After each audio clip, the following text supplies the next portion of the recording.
Salam and welcome to the third question in Surah Waqiaah. We're looking at the Quran words of wisdom, and we're looking at the magnificent Quran, Quran al-Mubin, the clear Quran, the glorious Quran, and we're filling our head with knowledge and wisdom, because the more you fill your head with good knowledge, good wisdom, then you develop a beautiful brain, and the best knowledge you can get is the knowledge from the Quran. That is the best book on the face of the earth, because that book comes from the Creator Supreme. So if you haven't read the Quran, I'm appealing now to those who are non-Muslims, please get a copy of the Quran and read it, and then you will see that what the media are talking about Muslim or Islam is totally wrong, and Muslims are not terrorists, Muslims are not people who are killing everyone.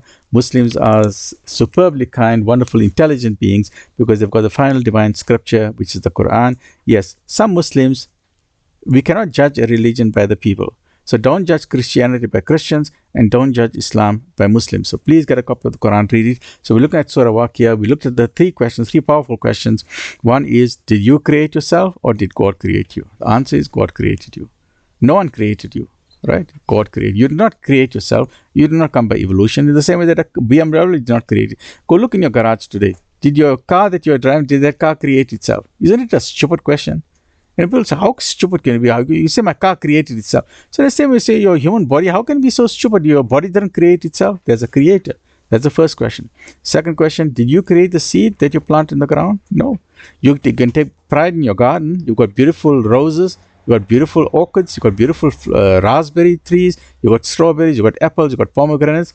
But did you create that seed? No. Who? The Creator created. Now let's look at the third question. When you drink the beautiful water, and there's this beautiful breeze coming after this heat wave that you're going through, so the clouds are gathering, and all of that is a sign of Tawheed. You know, they say, verily, in the creation of the heavens and the earth, is all of these tells you that there's one Creator. And I'll go through the verse very quickly. Verily, in the creation of the heavens and of the earth, in the alternation of the night and of the day, in the sailing of the ships, in the movement of the winds, in the gathering of the clouds, in the rain that falls from the sky, to revive an earth that is dead, in the scattering of beasts of all kinds throughout the earth, in this and much more are signs of Allah for those who understand. So all of these things are the signs that the Creator exists. When the clouds are gathering, it tells you the Creator exists. When the wind is coming, it tells you the Creator exists. When the tree is moving, it tells you the Creator exists. When you look at a tree, it's a sign that the Creator exists. When you look at the animal, it's a sign that the Creator exists. When you look at an elephant, it's a sign that the Creator exists. When you look at a tree, it's a sign that the Creator exists. When you look at rainfall, it's a sign that the Creator exists. If you look at a lion or a cheetah or a gemsbok or a springbok or a wildebeest or a crocodile, or you look at the sperm whale, or you look at the dolphins, if you look at anything, you know that the Creator exists. If you look at Mount Everest, it tells you the Creator exists. If you look at the sun, the stars, the moon, it tells you the Creator exists. If you look at the waterfall, it tells you the Creator exists. If you look at human beings, it tells you a Creator exists. If you look at yourself in the mirror, it tells you you have been created by someone. All of these things are signs. It's a proof. It is evidence that a Creator exists. How can you deny a Creator? But now let's look at the third question. Did you create that cloud? Did you create that water that comes from the cloud? That sweet, palatable water? If the Creator wanted, He could have given us salty water. And that is giving us an example. The ocean is salty, but the rivers are fresh water. The Creator could have made everything salty, but in His mercy, He gave us a combination of salty and fresh water. And look at the beauty of the water cycle. The water of the ocean is salty, but with evaporation, it goes up as clear water, goes to the clouds, and it comes down as pure, beautiful water which you drink. You can't drink ocean water, but you can drink ocean water when it goes up and it comes down. It comes down as pure water. So let's look at verses 68 to 70, and I'll try and keep my commentary a bit short today.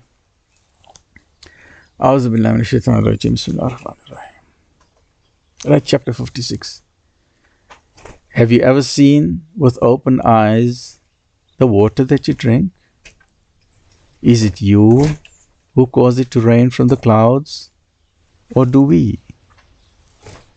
If we so pleased, we could make it salt. Then why don't you be grateful? Powerful, powerful question. You know, when you read this question, like these three powerful questions, did you create yourself, or did we create you? It makes you think.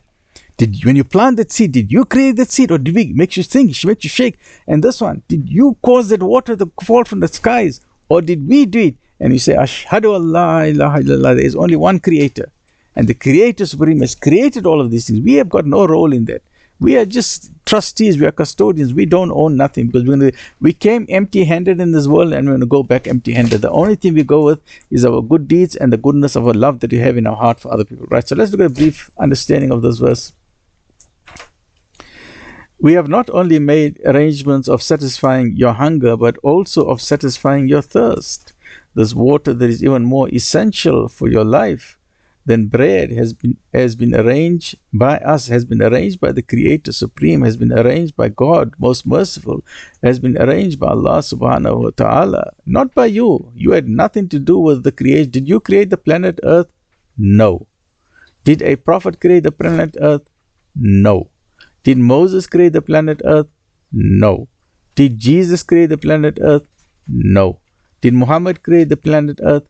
No. So don't worship Jesus, don't worship Muhammad, don't worship Moses, don't worship the plants, don't worship the animals, don't worship the trees, don't worship the saints, don't worship the stars.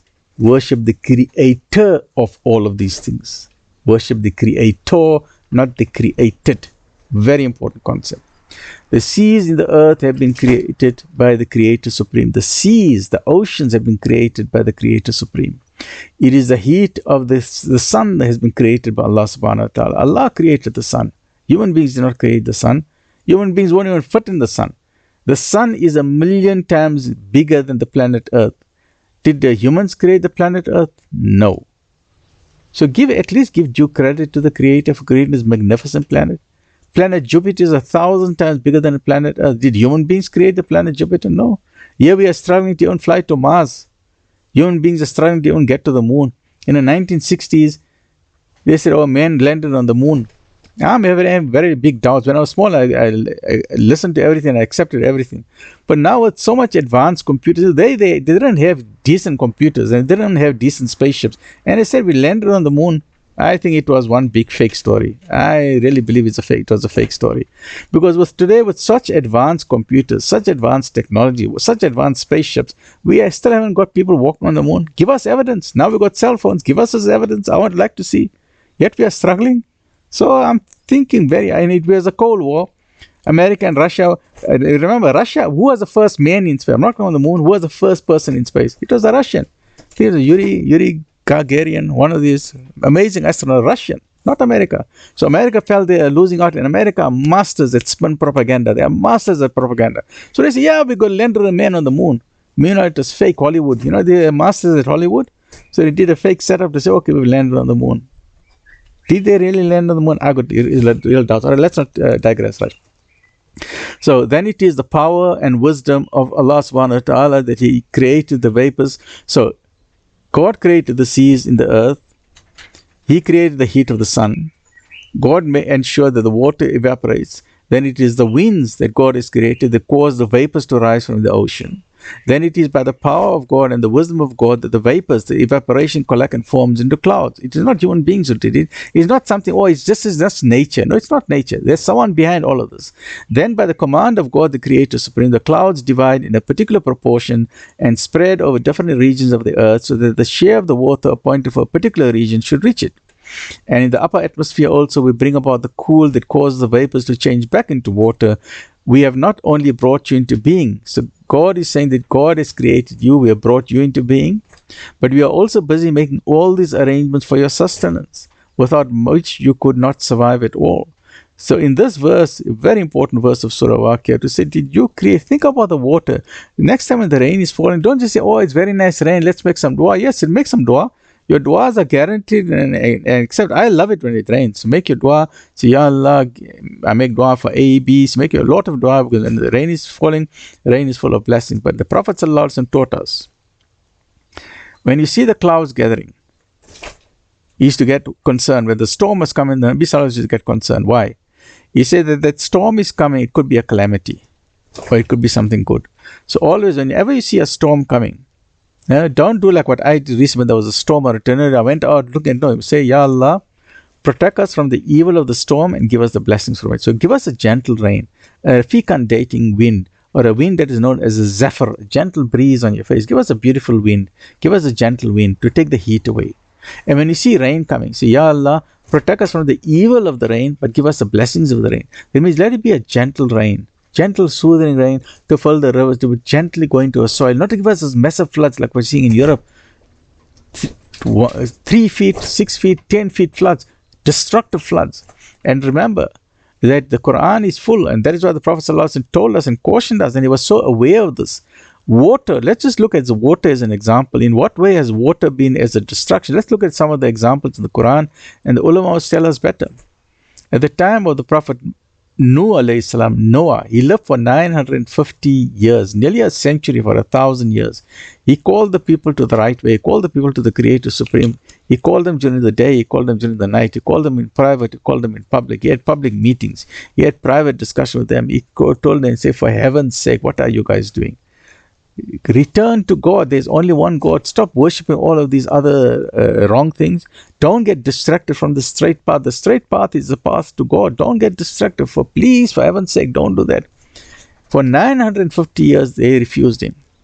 Eventually, he got so tired, he said, oh, my Creator, I've called them, I've pleaded with them. So he called for punishment of the people. He said, just get rid of all this people. Let's start fresh again. So God in His mercy sent what? He sent rain. Rain. Two types of water came. Rain that started falling from the sky, and then water from the ground, springs from the ground started bubbling up from the soil. So water coming from the sky and from the soil, it gave a huge flood. Some people say it was a local flood in that area. Other people say it was a global flood. Whichever it was, whether Noah alayhi salam had moved to other continents, we don't know. But whatever happened, whatever the population of mankind was at that stage, even if it was in a local area, all of that population was destroyed, except for the believers who were saved on the ark. Right. That is one example of punishment of water. What is the second example of the significance of water? Look at the beautiful way when Moses, he escaped with the children of Israel from Pharaoh. And look at the water again. When Moses with his staff, that is a miracle. And this is how God controls everything. He put that stuff in the water, and the Red Sea, the ocean, parted. It became like two mountain sides. A huge cliff of water on this side and a huge cliff of water on this side. And you don't have to be a scientist, but a scientist will tell you, you have the properties of matter, liquid, solid, and gas. And another one is plasma. So you have liquid, solid, and gas. Now, water is a liquid.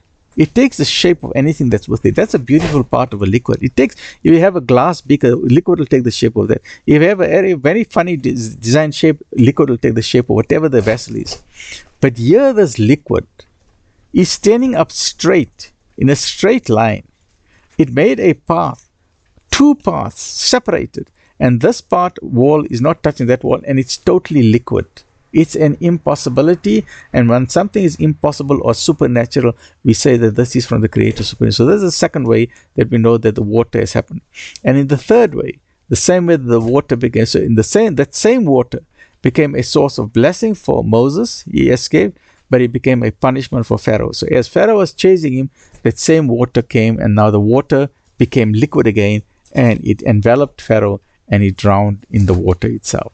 So whenever you see water, water can be a source of goodness, it can be a source of blessing, or it can be a source of harm. And the third example in the Quran, there could be more examples, I'm just trying to think, is the example of the Prophet Yunus. And he once again, he was trying to encourage his people to worship the one true Creator, come to the Creator Supreme, and they resisted, and there was problems, and then he said, I'm going to forsake them. What happened? The whale swallowed him.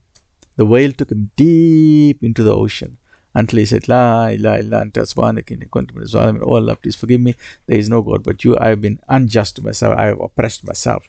He realized he made a mistake, that he shouldn't have thought ill of his people. So that once again, even though a whale would have killed you, the hydrochloric acid in the stomach of the whale will destroy you to bits.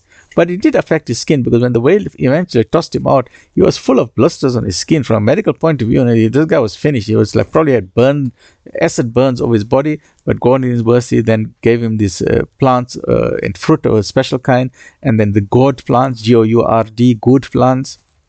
And with that, he then had healing and shifa. So whenever you see rains, please remind your children as well. Make your dua. Your dua is accepted in the rain. And whenever you see the rain or a storm, say, Ya Allah, give us the good in this, preserve us from the evil in that. And just to end now with Surah Waqiaah, and in this chapter, we looked at the three fabulous questions in the previous three episodes. One, did you create yourself, or did God create? The answer is God created. You did not come from evolution. So Charles Darwin, look, let us know, for Charles Darwin was a religious man. That's what many people don't know. He went on an HMS Beagle, and he just saw the diversity in nature. That's all. He was a biologist. He was an intelligent human being. And when he wrote his book, The Origin of Species, people then took it to the extreme to say, no, God doesn't exist. So they came to a wrong conclusion. And natural selection people then politicized it to say, oh, the strong overpowers the weak. And that's what they said, no, the strong nations must overpower the weak nations, and the strong races must overpower the weak races. And that's very wrong. They come with a philosophy which is very wrong. It's an evil philosophy to say that might is right. To say that if I'm a bully, I can knock the weak people. So the bullies of the world today, I think that they are right. They have the wrong philosophy that might is right. But Islam teaches, and the moral people of the world teach us that it's not might is right, is that right is might. That means if you are morally right, that's what gives you the strength. So even though sometimes you find darkest hours that we are going through today, like whether it was the dark days of apartheid, or the dark days of what is happening in the Middle East, or the dark days anywhere, that when some tyrants seem to be so powerful, some dictators to be so powerful, history has shown without a doubt, history has shown that every tyrant, every dictator has fallen, come crumbling to the knees, because it is morality, your moral compass, that wins in the end. The Quran gives us an absolute guarantee that good prevails over evil and that truth prevails over falsehood. Stay well, look after yourself. Alhamdulillahi Rabbil Alameen.